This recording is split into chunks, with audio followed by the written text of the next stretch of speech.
अमरावतीमध्ये सुद्धा बसपाचे उमेदवार जागृती राजेश वानखेडे यांच्या पतींची पोलिसांसोबत बाचाबाची झाल्याचं पाहायला मिळालं। राजेश वानखेडे यांच्या मतदान केंद्रावर पोलिसांसोबत बाचाबाची झाली। शाळा क्रमांक 13 चपराशीपुरा इथल्या मतदान केंद्रावरचा हा प्रकार आहे जो आपण दृश्यांमध्ये पाहतोय। पोलीस आयुक्त राकेश ओला आणि निवडणूक निरीक्षक घटनास्थळी दाखल झाले आणि परिस्थिती नियंत्रणामध्ये आणण्याचे सध्या प्रयत्न सुरू आहेत। बातमी आहे अमरावतीमध्ये। आम्ही काय म्हणतो कंटिन्यू म्हणजे बाकीचे लोक थांबून राहिले का? मग कार्ड नाही लावले होतं। कार्ड म्हणजे कार्ड आहे ना।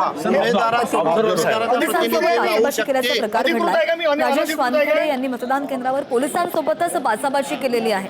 शाळा क्रमांक 13 चपराशीपुरा मतदान केंद्रावर असं कोणत्या संविधानाच्या चौकटीत आहे का की उमेदवारासोबत एक प्रतिनिधी असला पाहिजे? एक मिनिट आहे का? असं नसला पाहिजे म्हणून आहे का? असं कुठेतरी आहे का? मला सांगा ना तुम्ही थोडंसं एखादा शब्द। आता मॅडम आले, मॅडम सोबत आपण विचारून घेऊ। लेडीज उमेदवार असतात त्याचा प्रतिनिधी सोबत नाही। मला फक्त 15-20 मिनिटांसाठी सांगा तुम्ही। सर्व बरोबर आहे। आम्ही काय म्हणतो कंटिन्यू म्हणजे बाकीचे लोक थांबून राहिले का? मग कार्ड नाही लावले होतं। कार्ड म्हणजे कार्ड आहे ना। अधिकृत आहे का? मी अनधिकृत आहे काय?